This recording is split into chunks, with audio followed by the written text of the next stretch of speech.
Wir machen wieder mal stromlos, aber diesmal nicht über die Warnblinkanlage, sondern über die Fernbedienung.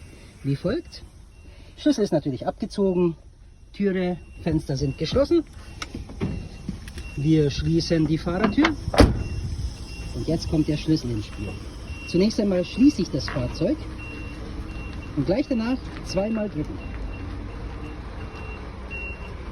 Und zwar schließen, zweimal drücken. Sobald er viermal geblinkt hat, ist ab sofort das Fahrzeug stromlos.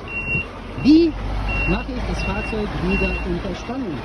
Einfach nur öffnen. Er blinkt auf, heißt ab sofort könnt ihr einfach einsteigen und wieder losfahren.